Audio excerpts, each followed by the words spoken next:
या अली मदद। मौलाना हाज़र इमाम सल्वातुल्लाह अलैहि ने हाल ही में 2 नवंबर के दिन हमें अहम हिदायत फरमाई। इमाम ज़मान ने फरमाई, पहली ही लाइन पर हम गौर करें। My beloved spiritual children, my Jamaat is aware that the unprecedented COVID-19 pandemic continues to pose challenges to the health and quality of life of societies around the world, including the Jamaat. हमारे इमाम ज़मान ने फरमाया कि ये Covid महामारी समाज के सामने, जिनमें हम जमात भी शामिल है, अभी भी सेहत को लेकर और जिंदगी की गुणवत्ता को लेकर चुनौतियां पैदा कर रही है। सेहत की सुरक्षा के लिए हमें हमारी संस्थाओं और गवर्नमेंट से मिली गाइडलाइंस फॉलो करनी ही है। इमाम ज़मान ने जिंदगी की गुणवत्ता पर अफेक्ट हो रहा है ऐसा भी फरमाया, और क्वालिटी ऑफ लाइफ की हमें क्या समझ है। अगर हमें अपनी जिंदगी में बेस्ट हेल्थ केयर, एजुकेशन मिले, हमारे पास रहने के लिए सुरक्षित अच्छा घर हो, एक सेफ और सभ्य समाज में रहने के साथ साथ हमारे आर्थिक हालात अच्छे हो, तो कहा जा सकता है कि हम एक क्वालिटी लाइफ जी रहे हैं। ऐसी गुणवत्ता भरी जिंदगी जीने के लिए और क्या जरूरी है? सालों से कई हिदायतों में इमाम ज़मान ने जमात को प्रूडेंटली जिंदगी बसर करने को फरमाया है। प्रूडेंट का क्या मतलब होता है, पहले ये जान ले।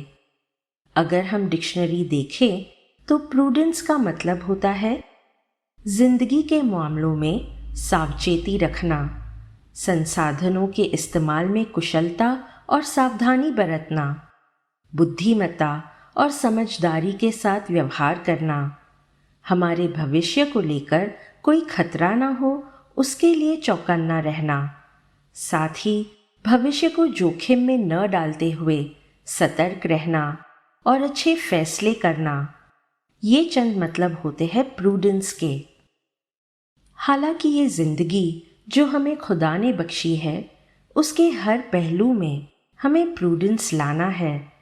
और इस महामारी के दौरान जो लॉकडाउन हुआ था, उससे हम सभी ने ज़रूर कुछ न कुछ सीखा होगा, जैसा कि हमने वक्त की कीमत जानी होगी, सेहत को ठीक रखने की अहमियत को समझा होगा, हमारा परिवार, दोस्त और पड़ोसी हमारे लिए कितने ज़रूरी है ये भी हमने समझा होगा। यकीनन ये कुछ महीने प्रूडेंटली कैसे जीना, इसके बारे में हमने गहरी समझ मिल पाई है। और आज के संदेश में हम प्रूडेंस के सिद्धांत को अपनी रोज़ाना की दुनियावी ज़िंदगी में और किस तरह शामिल कर सकते हैं, उस पर थोड़ी डिटेल्स के साथ बात करेंगे। पहली पॉइंट पर गौर करें कि अपने घरों में प्रूडेंट बिहेवियर को कैसे अपनाएं। हम अपने फैमिली मेंबर्स के साथ मोहब्बत और शांति के भाव रखते हुए जीना तो चाहते हैं, लेकिन कई बार फैमिलीज में अनबन हो जाती है, और अनबन छोटी सी बात में होती है तो कभी आर्ग्यूमेंट्स बड़ा रूप ले लेती है। अब ऐसे में प्रूडेंस को प्रैक्टिस कैसे किया जाए? तो ये ज़रूरी बनता है कि विवेकता यानी पोलाइटनेस को ना भूलते हुए एक दूसरे की शिकायतों और ज़रूरतों का एहसास करना, ये ना भूलते हुए कि वे हमारी फैमिली है, उनके साथ कम्युनिकेशन जारी रखना। छोटे हो या बड़े, सबकी राय ज़रूरी है ये मानना। ये कुछ ज़रिए हैं जिससे फैमिली में अमन बना रह सकता है। अब आते हैं दूसरी पॉइंट की तरफ। ये जानते हैं कि फाइनेंशियली प्रूडेंट हम किस तरह बन सकते हैं। हम जमात को सालों से ये हिदायत मिलती आ रही है कि हम अक्लमंदी से सतर्क होकर जिंदगी में आगे बढ़े, फिजूल खर्ची और नुमाइशी जिंदगी न गुजारते हुए भविष्य के लिए संसाधनों का निर्माण करें। और इन दिनों हमें इस सलाह की कीमत समझ आ रही होगी, क्योंकि हमने देखा होगा कि पिछले कुछ महीनों के दौरान लोगों के कामकाज, रोजगार पर असर हुआ है। हमने खुद तंग हालातों का सामना भी किया होगा। कितनों ने अपने दोस्त परिवार वालों को या आस पड़ोस के लोगों को कारोबार चलाने के लिए जूझते हुए देखा है। नौकरियों पर से निकाले जाने पर लोगों की लाचारी महसूस की है। लेकिन दूसरी तरफ ऐसे भी लोग हैं जो मंद हालातों का सामना कर पाए हैं। हमने लॉकडाउन के दरमियान सेल्फ सफिशिएंट होना सीखा है। ऐसी ही कहानी अलीशा की है। वो कहती है, पिछले कुछ महीने हमारे घर में भी सभी की तरह मायूसी और तंगी छा गई थी। काम बंद थे और जब कारोबार दुकान शुरू करने की बारी आई तब भी हालात सामान्य नहीं हुए। ऐसे में एक दिन मैं अपने डाइनिंग टेबल पर गमगीन होकर बैठी थी और सोच रही थी, कितने ही बिल्स चुकाने हैं, घर का सामान भी लाना है और घर की मरम्मत भी करवानी है, और ऐसे कितने ही खर्च हैं, ये कैसे पूरे होंगे। तब मेरी बेटी पास में ही होमवर्क कर रही थी। उसे असाइनमेंट मिला था कि वो किन चीज़ों के लिए शुक्रगुजार है। उसने क्या लिखा पता है? मैं शुक्रगुजार हूँ कड़वी दवाइयों के लिए, जो टेस्ट में तो बिल्कुल भी अच्छी नहीं है, लेकिन उससे मैं ठीक तो हो जाती हूँ। अलार्म क्लॉक की आवाज़ मुझे बिल्कुल अच्छी नहीं लगती, लेकिन मैं फिर भी उस घड़ी का शुक्रिया करना चाहती हूँ कि मैं उससे उठ पाती हूँ और एक नया दिन देख पाती हूँ।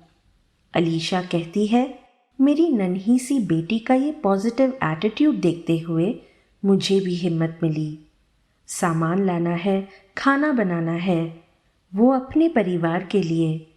एटलीस्ट मेरा परिवार तो मेरे साथ है। घर की मरम्मत करवानी है, शुक्र है सिर पर छत तो है। और ऐसा ही रवैया अपनाकर मैंने अपने घर में बदलाव किए हैं। अलीशा आगे कहती है कि बाहर से खाना कम मंगवाकर अब उसकी बेटी और वो अलग अलग डिशेस घर पर ही बनाने की ट्राई करते हैं। उसने अपनी हॉबी को भी छोटे से बिजनेस में कन्वर्ट किया।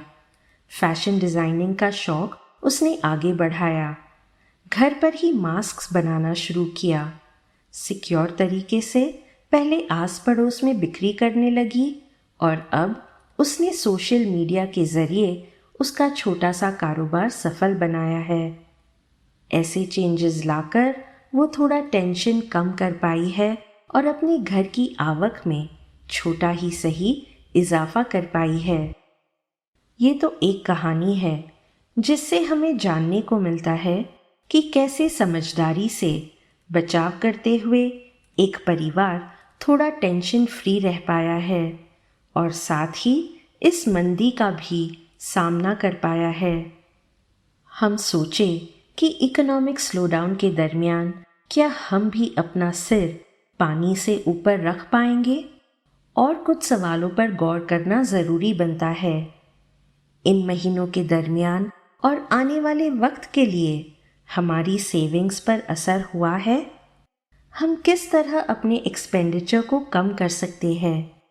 क्या हम अपनी ज़रूरियात और ख्वाहिशों के बीच का फ़र्क जानते हैं? अलीशा की कहानी के ज़रिए हम समझ ले सकते हैं कि उसने भी कैसे छोटे छोटे तरीके अपनाए जिससे उसका खर्च कम हुआ और आमदनी बढ़ी।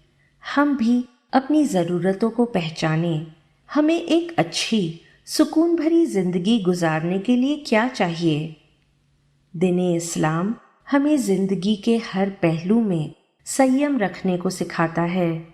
कुरान शरीफ की सूरह माइदा आयत 87 में जिक्र है, हद से आगे ना बढ़ो, खुदा देखा देखी करने वालों को दोस्त नहीं रखता।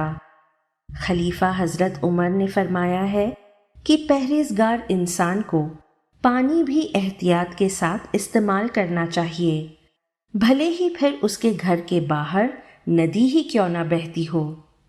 यही नहीं, असली खुशी और सुकून हमें कब मिलता है? क्या हम इमेजिन कर सकते हैं कि अगर हमारे पास कुछ रुपए हैं और उससे हम कुछ खरीदते हैं जो हमें पसंद है, या फिर उन पैसों से हम किसी ज़रूरतमंद की मदद करते हैं, चाहे वो अपने ड्राइवर के बच्चे की 1 महीने की फीस भरना हो या फिर अपने वॉचमैन के घर का अनाज भरवा देना हो। इस तरह की खुशी हासिल करना हम पर ही निर्भर करेगा। हमने ये कहानी भी काफ़ी बार सुनी होगी कि एक बुजुर्ग आदमी के घर के आंगन में मीठे फल देने वाला अंजीर का पेड़ था और वो इंसान उसी पेड़ के पास दूसरा अंजीर का पेड़ बो रहे थे। तब किसी ने उनसे पूछा कि आप जानते तो होंगे कि इस पेड़ में फल लगभग 70 साल के बाद आएंगे। क्या तब तक इस पेड़ के फल चखने के लिए आप जिंदा होंगे? उस बुजुर्ग ने जवाब देते हुए कहा, मेरे पूर्वज ने भी इसी अंजीर का पेड़ बोया था जिसके फल मैं आज खा रहा हूँ, तो मेरी आने वाली पीढ़ी भी मेरे बोए हुए पेड़ के फलों की मिठास चख सकेगी। ये कहानी हमें इमाम ज़मान की हिदायत को याद दिलाती है कि हमें अपने फ्यूचर जनरेशन्स के लिए भी सोचना है, बचत करते हुए अपनी माली हैसियत के हिसाब से जीते हुए आने वाली पीढ़ियों को महफूज करना है। साथ ही हम भी अगर अपने बच्चों में बचत की आदत डालें, ये समझ दे कि जो रिसोर्सेज अभी हमें नसीब हुई है उनका सही इस्तेमाल करना है ताकि मुस्तकबिल में उन्हें फाइनेंशियल स्टेबिलिटी मिले। अब हम हमारे तीसरे पॉइंट पर आते हैं कि सेहत में किस तरह प्रूडेंस हम ला सकते हैं। मान लीजिए अगर हम अपने घर में रेनोवेशन करवाने का सोचते हैं तो किन किन बातों की प्लानिंग और ख्याल करते हैं कि घर में बेहतरीन क्वालिटी का लंबे समय तक टिकने वाला फर्नीचर आए, साथ ही में वो दिखने में भी अच्छा लगे। फर्नीचर और फर्निशिंग्स किस तरह मेंटेन करना है उसका भी हम पूरा रिसर्च करते हैं। अगर हम अप्लायंसेस ले रहे हैं तो उसकी गारंटी और वारंटी भी चेक करते हैं कि नहीं। अब हमें ये शरीर जो मिला है उसका ख्याल करना क्यों इतना मुश्किल हो जाता है? अगर फर्नीचर की क्वालिटी पर हम इतना ध्यान दे सकते हैं तो खाने की क्वालिटी पर नहीं? जंक फूड क्यों खाकर हम अपनी सेहत में कॉम्प्रोमाइज़ करें? फर्निशिंग्स की मेंटेनेंस में जितना हम वक्त बिताते हैं उतना अपनी बॉडी को एक्सरसाइज वगैरह से मेंटेन कर सकते हैं कि नहीं? अप्लायंसेस की वारंटी जिस तरह हम चेक करते हैं, क्या हमने अपना हेल्थ इंश्योरेंस अपडेट करवाया है? कहा जाता है कि our body is a temple. अगर हमारा तन ही सही नहीं होगा तो किस तरह अपना मन हम इबादत बंदगी में लगा पाएंगे जो हमारी रूह की उन्नति के लिए ज़रूरी है। अब आते हैं हम अपने चौथे एस्पेक्ट पर। प्रूडेंस हमारे काम और एजुकेशन में भी इतना ही ज़रूरी है, इस पर रोशनी डालें। ये एक ऐसा बौद्धिक गुण है जो खास तौर पर हमारे एक्शंस को निर्देशित करता है। अपने करियर्स और बिजनेस में आगे बढ़ने के लिए क्या ज़रूरी है? आज दुनिया में तरक्की हो रही है तो एक प्रूडेंट इंसान ऐसा सोचेगा कि उस तरक्की में मेरा कितना हाथ है। अपने काम में अगर हम कॉम्पिटेंट नहीं है तो दुनिया आगे बढ़ जाएगी और हम वही के वही रह जाएंगे। साथ काम करने वालों के साथ भी प्रूडेंटली बरतना ज़रूरी है। क्या हम टीम प्लेयर है? आउट ऑफ द बॉक्स सोचने के साथ साथ अपनी फील्ड में जो नई टेक्नोलॉजी और इनोवेशंस आए हैं उसका हमें ज्ञान है? ये थोड़ी बातें हैं जिस पर हम जमात गौर कर सकती है। आज ये ज़रूरी है कि हम एजुकेशन में भी प्रूडेंस लाएं। एक स्टूडेंट कैसे प्रूडेंट बन सकता है? अपने गुड जजमेंट और फोकस का इस्तेमाल करते हुए, पाथ ब्रेकिंग करियर्स को चूज करते हुए, स्केड्यूल्स बनाकर असाइनमेंट्स और होमवर्क वक्त पर सबमिट करना, अपनी एकेडमिक कमिटमेंट्स और सोशल लाइफ में बैलेंस लाना ताकि स्टडीज़ में हमेशा एक कदम आगे रहे। ये सारी प्रूडेंस की निशानियां है। ऐसी ही उम्दा सोच, सभानता हमें अपनी ज़िंदगी में भी अपनाने की कोशिश करनी है। लोगों के साथ संभाल, सही ख्याल और उचित व्यवहार करते हुए हमें काम करना है। हमने एक प्रूडेंट इंसान कहलवाने के लिए क्या ज़रूरी है, आज हमने समझने की कोशिश की। आइए एक बार फिर उन पॉइंट्स पर नज़र करें। जिंदगी के हर पहलू में विवेकशील, सतर्क और विचारशील रहते हुए हम बेहतर जिंदगी जीने की कोशिश करें। या अली मदद।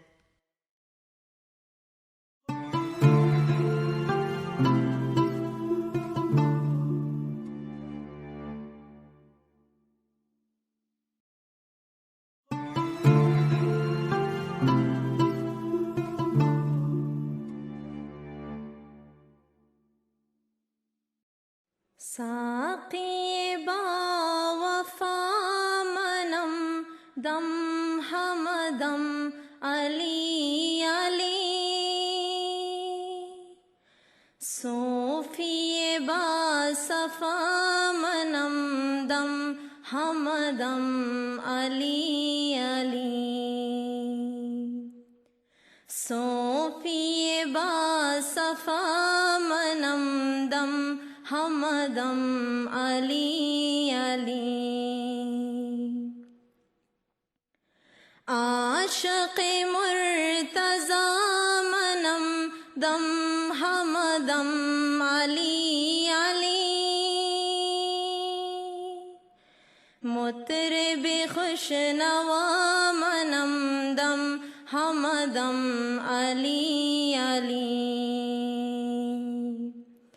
मुतरिब खुशनवा मनम दम हमदम अली अली।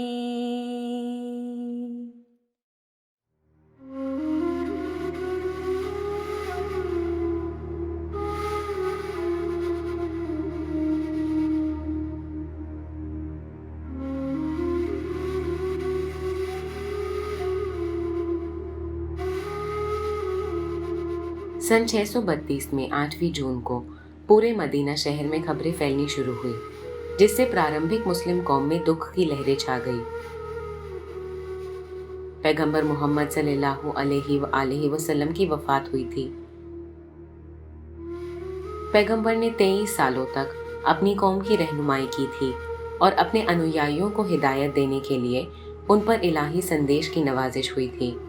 इस्लाम धर्म राजनैतिक, नैतिक और सामाजिक मामलों से संबंधित होने की वजह से अल्लाह के रसूल कौम के जीवन के इन सभी पहलुओं में प्रवृत्तिशील थे। पैगंबर के बाद अधिकार पूर्ण मुस्लिम नेतृत्व, राइटफुल मुस्लिम लीडरशिप स्वरूप के सवाल पूरे इतिहास में केंद्रीय रहे हैं। समय के साथ विविध मुस्लिम अर्थघटन विकसित हुए, जिसके नतीजे में नेतृत्व की विभिन्न मान्यताएं और स्वरूप पैदा हुए। पैगंबर के बाद सत्ता के दो मुख्य मॉडल्स का निर्माण हुआ। सुन्नी अर्थघटन के मुताबिक पैगंबर ने किसी उत्तराधिकारी को नियुक्त नहीं किया था। खलीफ को मुस्लिम कौम के मुख्य आगेवान के तौर पर समझा जाता था, जो राज्य का प्रशासन करते थे और धर्म के संरक्षक के तौर पर कार्य करते थे। धार्मिक विद्वानों ने या उलमाओं ने सुन्नी समुदायों की धार्मिक और नैतिक मामलों में अधिकारी की भूमिकाएं संभाली। आज सुन्नियों में 4 विचारधाराएं या मजहब, हनफी, हनबली, मालिकी और शाफी की कानून की विविधता पाई जाती है। शिया अर्थघटन वंश परंपरागत नेतृत्व, हेरिडिटरी लीडरशिप के सिद्धांत पर आधारित है। शिया शब्द शियात अली यानी हजरत अली अलैहिस्सलाम के अनुयायियों में से उद्भव हुआ है। शियाओं के लिए पैगंबर ने हजरत अली को इमामों के वंश परंपरागत सिलसिले में पहले इमाम के तौर पर अपने अधिकार पूर्ण उत्तराधिकारी के तौर पर नियुक्त किया था। बिस्मिल्लाहिर्रहमानिर्रहीम। या अय्युहर्रसूल बल्लिग मा उन्ज़िला इलैका मिन रब्बिक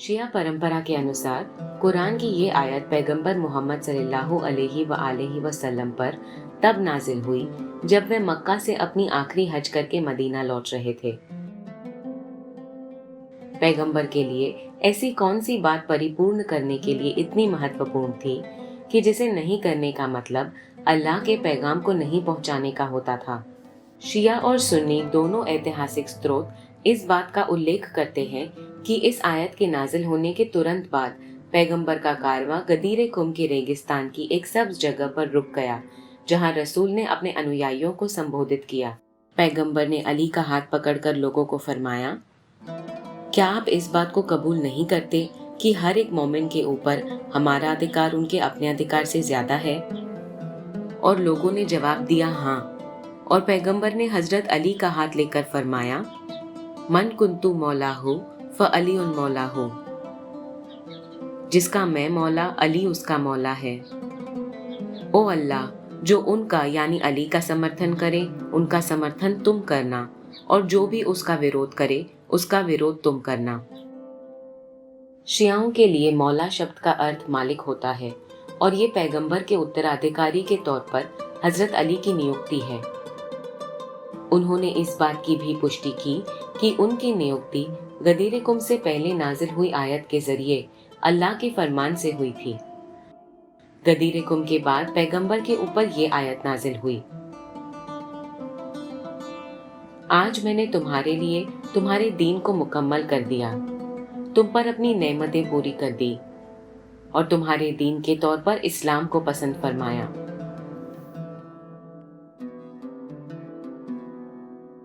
मौला से संबंधित शब्द है विलाया, जो शिया इस्लाम का एक केंद्रीय स्तंभ है। इसका सामान्य अर्थ दुनियावी और रूहानी या दोनों सत्ताओं से संबंधित है। शिया परंपरा में विलाया हजरत अली को मोमिनों पर अल्लाह की तरफ से नियुक्त की गई सत्ता के तौर पर दिए गए खास दर्जे की तरफ निर्देश करता है। जो लोग सत्ता में हैं, कुरान उनकी ताबेदारी को अहमियत देता है। शिया इसका अर्थघटन इमाम की हिदायत पर अमल करने के हवाले से करते हैं। कुरान फरमाता है, ए ईमान लाने वालों, ताबेदारी करो अल्लाह की और ताबेदारी करो रसूल की और ताबेदारी करो अम्र रखने वाले की जो तुम में है।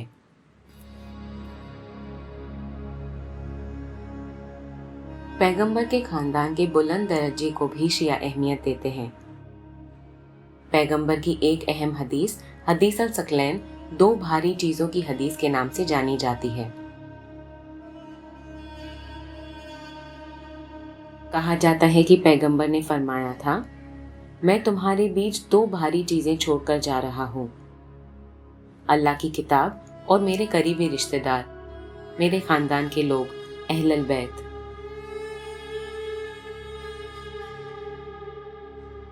अहलल बैत हजरत अली, बीबी फातिमा, हजरत हसन और हजरत इमाम हुसैन अलैहिमुस्सलाम, और जो इमाम पैगंबर के खानदान में से प्रत्यक्ष वंशज की तरफ निर्देश करता है। पैगंबर के खानदान के दर्जे को कुरान की इस आयत से ज्यादा मजबूती मिलती है, जिसमें जाहिर किया गया है, ए अहलल बैत, अल्लाह तुमसे अपवित्रता को दूर रखना चाहते हैं और तुम्हें संपूर्ण तौर से पाक करना चाहते हैं।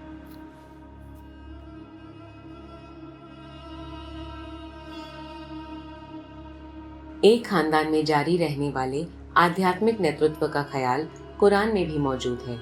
कुरान की कई आयतों में पैगंबर एक ही परिवार से संबंधित होने का जिक्र किया गया है। उदाहरण के तौर पर नबी इब्राहिम अलैहिस्सलाम के वंश में से आए पैगंबरों का एक सिलसिला है। उनके दोनों बेटे नबी इसहाक या आइज़ाक और नबी इस्माइल, और नबी इसहाक के बेटे नबी याकूब या जेकब, और उनके पोते नबी यूसुफ या जोसेफ अलैहिस्सलाम भी पैगंबर थे। इसी समझ के हिसाब से अल्लाह ने कुछ परिवारों को अल्लाह की तरफ उनकी आधीनता, समर्पण और विश्वास के आधार पर दूसरे परिवारों पर पसंद किया है, जैसे कि इस बात का जिक्र कुरान की इन आयतों में किया गया है। बेशक अल्लाह ने आदम और नूह को और इब्राहिम के खानदान को और इमरान के खानदान को सारे जहानों में से पसंद किया है, एक के बाद दूसरे की औलाद में से।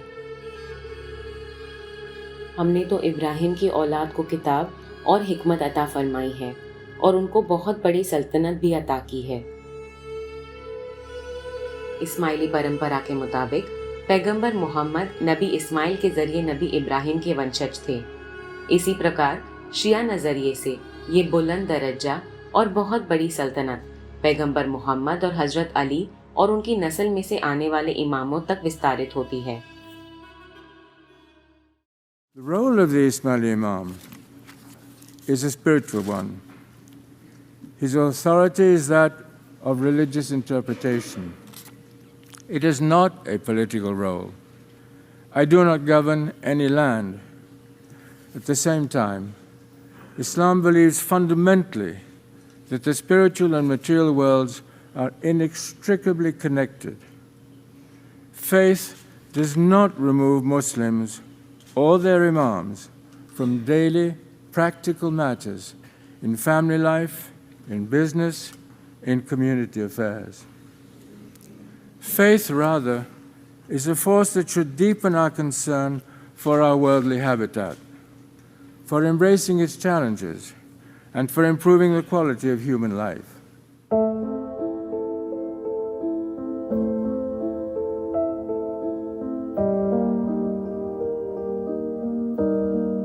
समय के साथ इमामत के सिद्धांत विकसित होते रहे। इमामत के सिद्धांत के सबसे महत्वपूर्ण पहलुओं के समझ की अभिव्यक्ति इमाम मोहम्मद अल बाकिर और इमाम जाफर अल सादिक अलैहिमुस्सलाम, जो दोनों मदीना में रहते थे, उनके द्वारा दी गई है। एक महत्वपूर्ण सिद्धांत इल्म का है, जिसका सामान्य तौर से अर्थ ज्ञान होता है। शियाओं के लिए इस शब्द ने ऐसी मान्यता की तरफ निर्देश करते हुए एक विशिष्ट अर्थ हासिल किया है कि हर इमाम को इलाही तौर से प्रेरित इल्म इनायत किया गया है। इमामत की संस्था में ईमान इलाही तौर से मार्गदर्शित इमाम की कायमी जरूरत को प्रतिबिंबित करता है। शिया एक आयत का हवाला देते हैं जो कुरान के संदेश के अर्थघटन या तावील से संबंधित है। उसका असली मतलब कोई नहीं जानता सिवा के अल्लाह और जो इल्म ज्ञान में प्रवीण है। शिया मान्यता के अनुसार वो इमाम है जो उस रूहानी ज्ञान में मजबूत तौर से स्थिर है यानी प्रवीण है, जिससे वो हर जमाने और संदर्भ के लिए कुरान के संदेश का अर्थघटन करते हैं। जमाने के इमाम मोमिनों को इलाही संदेश के बाहरी स्वरूप या जाहिर से उसके सही आंतरिक अर्थ या बातिन की तलाश में आगे जाने के लिए सक्षम बनाते हैं। जाहिर और बातिन दोनों को इमाम के मार्गदर्शन द्वारा धर्म की उचित समझ और उसके अमल के लिए आवश्यक समझे जाते हैं। ये विशेष इल्म हजरत अली से संबंधित पैगंबर की इस हदीस में प्रतिबिंबित होता है। मैं इल्म का शहर हूँ और अली उसके दरवाजे हैं। जिसको इल्म की इच्छा है उसे दरवाजे के जरिए शहर में दाखिल होना चाहिए।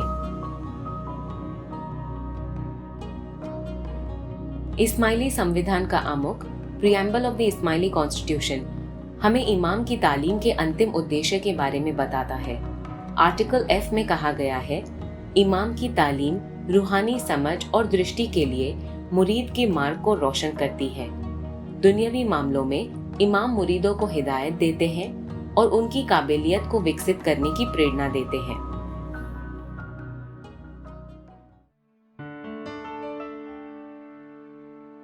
इमामत का दूसरा सिद्धांत नस्ब या इलाही नियुक्ति का है। इमामत का अधिकार एक इमाम से दूसरे इमाम में नस्ब के जरिए आगे बढ़ता है, जो प्रत्येक इमाम को अपने उत्तराधिकारी को नियुक्त करने के विशेष अधिकार की तरफ निर्देश करता है। जिस तरह से पैगंबर मोहम्मद ने गदीर खुम में इलाही आदेश से हजरत अली की इमामत की जाहिरात की थी। शिया इस्लाम में तीसरा महत्वपूर्ण सिद्धांत बैया या वफादारी का है। ये इमाम और मुरीद के बीच कायमी रूहानी बंधन की कबूलात के कार्य को निर्देश करता है। इस्माइलियों के लिए ये वफादारी दुनिया भर के सभी मुरीदों को जमाने के इमाम की तरफ उनकी निष्ठा, भक्ति भावना और ताबेदारी में एकजुट करती है। कुरान में पैगंबर के जमाने में बैया के कौल का जिक्र किया गया है। ए पैगंबर, बेशक जो लोग तुम्हारी बैयत करते हैं वे अल्लाह की बैयत करते हैं। अल्लाह का हाथ उनके हाथों पर है। हजरत अली और उनके उत्तराधिकारी इमामों को पैगंबर की सत्ता के वारिस समझे जाते हैं। इस प्रकार पैगंबर की वफात के बाद जमाने के इमाम के हाथ के ऊपर बैया का कौल दिया जाता है। इस रूहानी बंधन के परिणाम स्वरूप मुरीदों ने इमामों के लिए अपने प्यार और भक्ति भावना की अलग अलग भाषा और संस्कृतियों में कविता की अभिव्यक्तियों के माध्यम से खुशियां मनाई हैं।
The diverse Ismaili community has been united over many centuries by an allegiance to the living hereditary Imam of the time. Let me also emphasize the inseparable nature within Islam of faith and world, the intertwining of spiritual responsibility with the conduct of daily life. My responsibilities as Imam for interpreting the faith are thus accompanied by a strong engagement with issues relating to the quality of life, affirming the dignity of all peoples.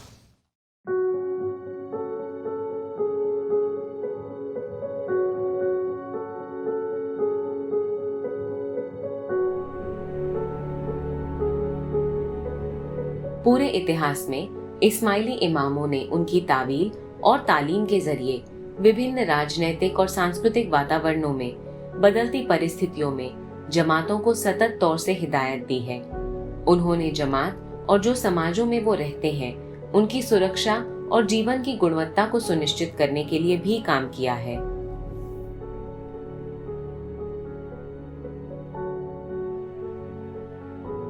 शिया इमामी निजारी इस्माइलियों के तौर पर हमारी पहचान इमामत के सिलसिले में विविध उप शाखाओं सब डिविजन्स पर आधारित है।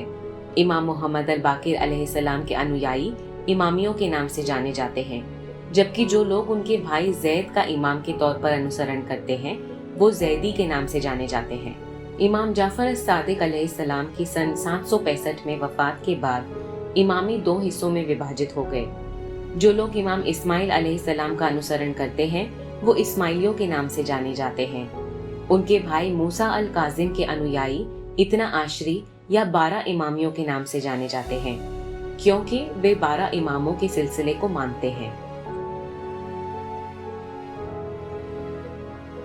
प्रारंभिक इस्माइली अब्बासी खलीफों के बहुत ज्यादा जुल्म और अत्याचार की वजह से दौर अल सतर के नाम से जाने जाते एक दौर में दाखिल हुए।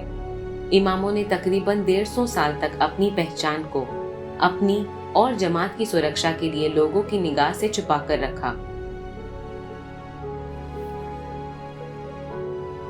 सीरिया में सलमिया इमामत की सीट के तौर पर कार्यशील था। गुप्त स्थिति में काम करने के बावजूद इमाम दावा का संचालन करते थे, जो दाइयों के नाम से जाने जाते धार्मिक उपदेशक या मजहब के मिशनरियों का एक नेटवर्क था। वो अलग अलग प्रदेशों में इमाम की हिदायत और उनके उपदेश को उनके अनुयायियों तक पहुंचाते थे और लोगों को जमाने के इमाम की सत्ता को कबूल करने की तरफ बुलाते थे।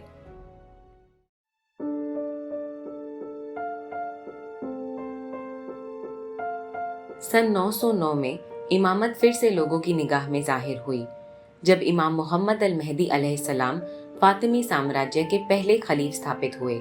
उन्होंने नई राजधानी और इमामत की सीट के तौर पर वर्तमान समय के ट्यूनीशिया में अल महदिया शहर की तामीर करवाई।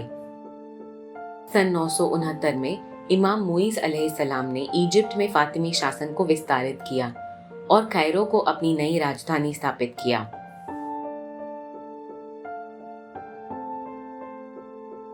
फातिमी खलीफ अपने सभी प्रजाजनों के जीवन की गुणवत्ता के लिए फिक्रमंद थे। उन्होंने विविध जातियों और धार्मिक पृष्ठभूमियों के लोगों पर शासन किया था कि जो लोग काफी अच्छी शांति की स्थिति में साथ साथ रहते थे। काबिलियत पूर्ण अभिगम किसी भी व्यक्ति को बैकग्राउंड की परवाह किए बगैर अपनी क्षमताओं के आधार पर फातिमी राज्य के प्रशासन में वरिष्ठ पदों पर पहुंचने की अनुमति देता था।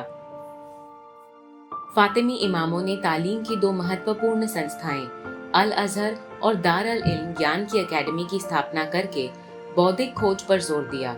इन संस्थाओं में एक ऐसा पुस्तकालय था जो उन सभी लोगों के लिए खुला था जो उसका उपयोग करना चाहते थे।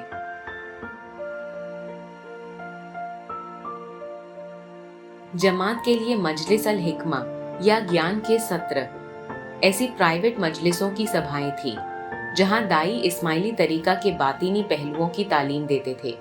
ये केवल ऐसे पुरुष और महिलाओं के लिए खुले थे जिन्होंने इमाम को अपनी बैया दी थी। सन 1094 में इस्माइली दो अलग अलग समुदाय में विभाजित हुए। निजारी वो थे जिन्होंने इमाम निजार अलैहिस्सलाम का अनुसरण किया, जबकि मुस्तअली शाखा वो थी जिन्होंने उनके भाई मुस्तअली का अनुसरण किया। फातिमी साम्राज्य मुस्तअली शाखा के अधीन सन 1171 तक जारी रहा। निजारी इमाम पर्शिया में आलमूद के किले में गुप्त रूप से स्थानांतरित हुए।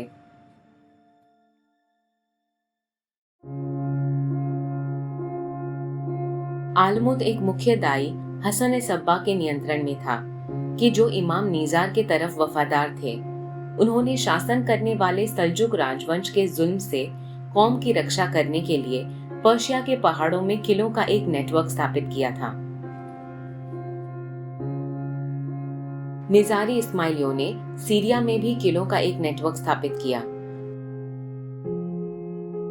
अंत में सल्जुकों के साथ शांति स्थापित की गई, जिसके बाद इमाम गुप्तवास से पुनः बाहर आए और आलमूद में शासन करने लगे और तालीम देते रहे। 13वीं सदी के प्रारंभ में आगामी मंगोल आक्रमण ने मुस्लिम दुनिया के लिए एक नया खतरा पैदा किया। मंगोलों से भागकर आने वाले लोगों के लिए इस्माइली किले सुरक्षित ठिकाने बन गए। सभी धार्मिक समुदायों के उन बुद्धिजीवी लोग और विद्वानों को इमाम के आश्रय में शरण मिली जो आलमूद के प्रसिद्ध पुस्तकालय में काम करते थे।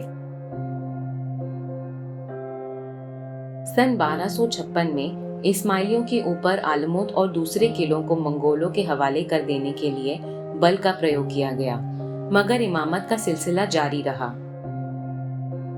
जबकि इमाम अजरबैजान में और बाद में पर्शिया में गुप्तवास में चले गए, मगर इमामों की आगेवानी में दावा ने सीरिया, पर्शिया, मध्य एशिया और दक्षिण एशिया में जमात को हिदायत देने का काम जारी रखा।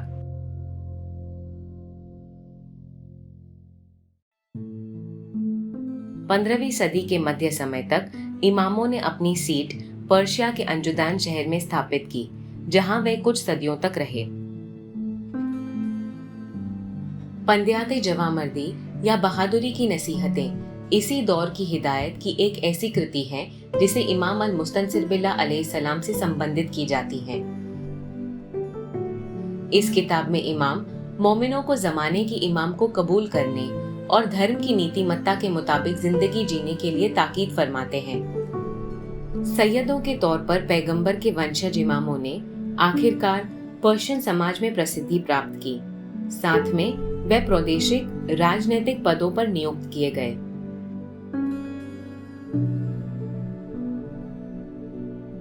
सन 1817 में इमाम हसन अली शाह अलैहिस्सलाम को काजार बादशाह फतेह अली शाह की तरफ से आगा खान का टाइटल इनायत किया गया। 1840 के दशक तक राजकीय परिस्थितियां बदल गई और इमाम पर्शिया छोड़कर भारतीय उपखंड में आकर स्थायी हुए। उन्होंने अपनी सीट मुंबई में स्थापित की, जिसका प्रेरणादायी प्रभाव हर जगह की जमात के धार्मिक और सामाजिक जीवन पर पड़ा।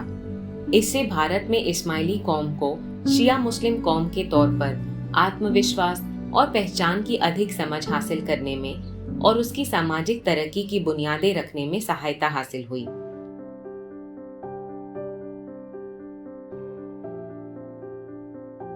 इमाम सुल्तान मोहम्मद शाह अलैहिस्सलाम ने जमाती कामकाज का संचालन करने के लिए इस्माइली संविधान, कॉन्स्टिट्यूशंस और काउंसिल्स की व्यवस्था कायम की।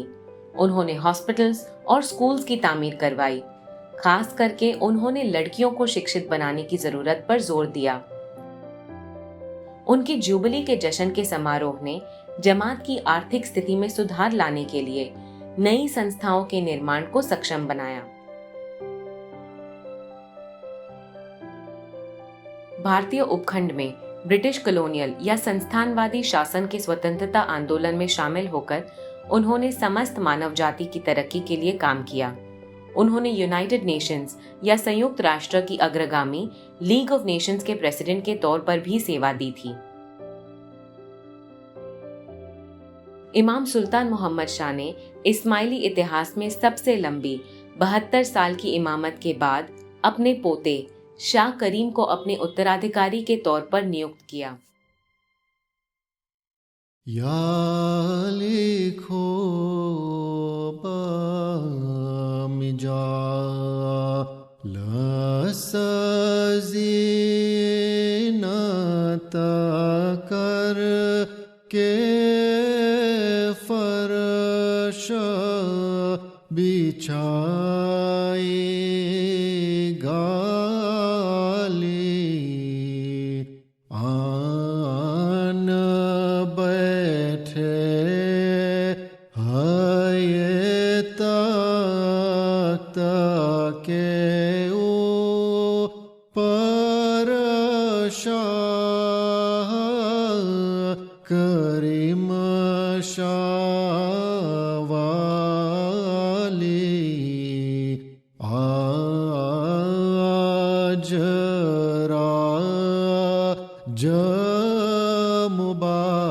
मुबारक होवे।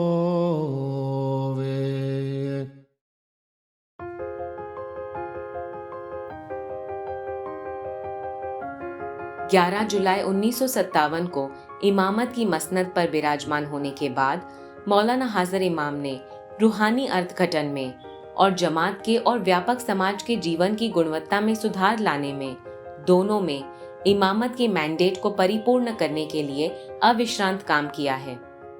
मौलाना हाजिर इमाम ने विश्व भर में इमामत की संस्थाओं को मजबूत करना जारी रखा है।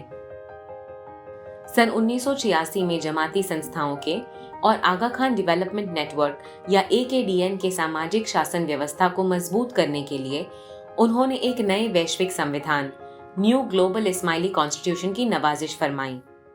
The engagement of the Imamate in development is guided by the ethics of Islam, which bridge faith and society, a premise on which I established the Arkan Development Network known as the AKDN. Its cultural, social, and economic development agencies seek to improve opportunities and living conditions of the weakest in society without regard to their origin, gender, or faith. अक्ल की भूमिका को ऐतिहासिक बढ़ावा देने के काम को जारी रखने में मौलाना हाजिर इमाम ने उच्च तालीम की 3 संस्थाएं स्थापित की हैं। The institute of Ismaili studies या IIS, the Aga Khan university और the university of central Asia. सन 1977 में स्थापित की गई IIS मुस्लिम संस्कृति और समाजों की संबंधित विद्वता, स्कॉलरशिप और तालीम को बढ़ावा देती है। उनके कार्यों में व्यवसायिक, धार्मिक शिक्षक शिक्षिकाएं और जमात में से इस्माइली स्टडीज में शैक्षणिक रुचि रखने वालों को तालीम देना शामिल है। IIS जमात के छात्रों के लिए उनके धर्म, पहचान और मुस्लिम सभ्यताओं के इतिहास के संबंधित ज्ञान हासिल करने के लिए ग्लोबल रिलीजियस एजुकेशन करिकुला भी विकसित करती है। अनेकतावाद, प्लूरलिज्म और मुस्लिम सभ्यताओं के बौद्धिक योगदानों के संबंधित तालीम देना कई पश्चिमी देशों में इस्लाम के लिए व्यापक तौर पर पाई जाती गलत धारणाओं के प्रति मौलाना हाजिर इमाम के प्रतिसाद का हिस्सा है। उन्होंने जमात को नैतिकता भरी जिंदगी जीकर और इस्लाम का एक सकारात्मक चेहरा पेश करके धर्म के राजदूत, एम्बेसडर्स के तौर पर कार्य करने के लिए भी प्रोत्साहन दिया है। इस्माइली सेंटर्स भी व्यापक समाज के साथ सेतु बनाने का प्रयास करके कौम के लिए प्रतिनिधित्व इमारतों, एम्बेसडोरियल बिल्डिंग्स के तौर पर कार्य करते हैं। दुनिया भर में ऐसे और अधिक शांतिपूर्ण समाज कि जिसमें विभिन्नता या मतभेदों की कदर और सराहना की जाती हो, उसके सर्जन में सहायता करने के लिए मौलाना हाजिर इमाम ने ग्लोबल सेंटर फॉर प्लूरलिज्म की स्थापना की है। इमाम दुनिया भर में सरकारों और सभ्य समाज संस्थाओं, सिविल सोसाइटी ऑर्गेनाइजेशंस के साथ व्यवहार कुशलता, डिप्लोमेसी और संबंधों के पुल बनाने में संलग्न और सक्रिय रहते हैं। लिस्बन में इस्माइली इमामत की सीट को कायम करने के लिए पोर्चुगल की सरकार के साथ एक समझौते पर हस्ताक्षर करके इमामत की प्रवृत्तियों को और मजबूत किया गया है। मौलाना हाजिर इमाम ने पिछले 6 दशकों में मुश्किली और संकट के कई वक्त सहित बदलते संदर्भों में जमात को हिदायत दी है। इसमें यूरोपियन संस्थानवाद के अंत और सोवियत यूनियन के पतन के बाद विविध देशों में अस्थिरता के दौरान संघर्ष, कुदरती आपदाएं, गरीबी, खुराक की कमी की परिस्थितियों के दौरान जमात की सहायता करना, जिन शरणार्थियों को अपने वतन के देशों को छोड़ने के लिए मजबूर होना पड़ा था, उन्हें फिर से बसाने में मदद करना, युद्ध और गरीबी से तबाह हुए समाजों के पुनर्निर्माण में सहायता करना और पश्चिमी देशों में जमातों को स्थायी बनाने में मार्गदर्शन देना शामिल है। सन 2020 में कोविड-19 की महामारी के दौरान मौलाना हाजिर इमाम की हिदायत और सहायता जारी रही। AKDN की स्वास्थ्य संस्थाएं महामारी के मोर्चे पर काम कर रही हैं। जब जमात खाने बंद हैं, तब जमाती संस्थाएं वर्चुअली जमात को सम्मिलित और शिक्षित करने के लिए वास्तव में उसी हिसाब से अनुकूलित बनी हैं। अविरत तौर पर हिदायत और रहमतों की नवाजिश करते हुए मौलाना हाजिर इमाम ने वैश्विक जमात को ऑनलाइन संदेश भेजने का अभूतपूर्व कदम उठाया। मौलाना हाजिर इमाम ने जमात की देखभाल की है और किसी भी माता पिता की तरह इतने ही प्यार और परवरिश के साथ उम्मीद और सकारात्मक दृष्टिकोण को बढ़ावा दिया है।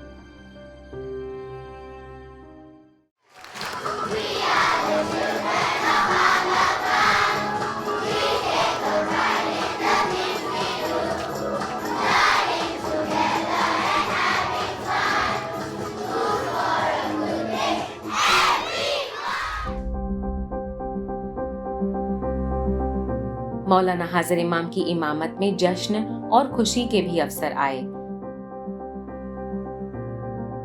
नई संस्थाओं की स्थापना से लेकर जमात में इमाम की मुलाकातें, इमामत की जुबलियों जैसे महत्वपूर्ण प्रसंगों की खुशियों में आनंद मनाने की कई घड़ियां आई। मौलाना हाजिर इमाम को दुनिया भर के देशों और संस्थाओं की तरफ से पुरस्कार, मानद डिग्रीज और अन्य सम्मान भी अर्पण किए गए हैं।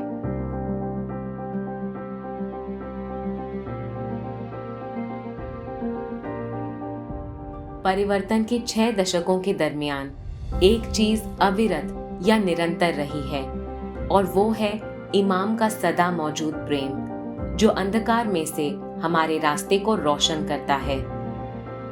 इस तरह मौलाना हाजिर इमाम ने धर्म के मामलों में निरंतर हिदायत की नवाजिश फरमाई है और हमें दुनिया के लिए दीन को नहीं भूलने की, अल्लाह को सतत तौर से याद करने की, रूह के अनंत स्वभाव की, धर्म के पालन में नियमित रहने की, बौद्धिक और रूहानी खोज में शामिल होने की, ज्ञान में सहभागिता कराने की और उदारता, दया भाव, नम्रता और दूसरों की सेवा के मूल्यों के साथ जिंदगी जीने की याद दिलाई है।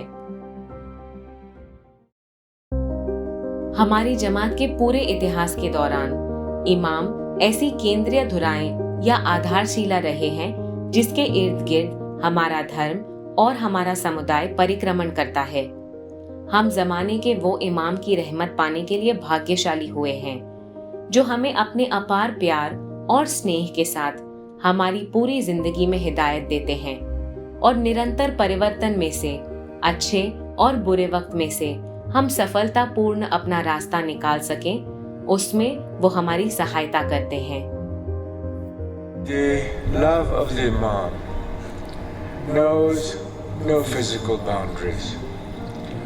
No mountain, no river, no desert can stop the love of the Imam for his Jamaat worldwide.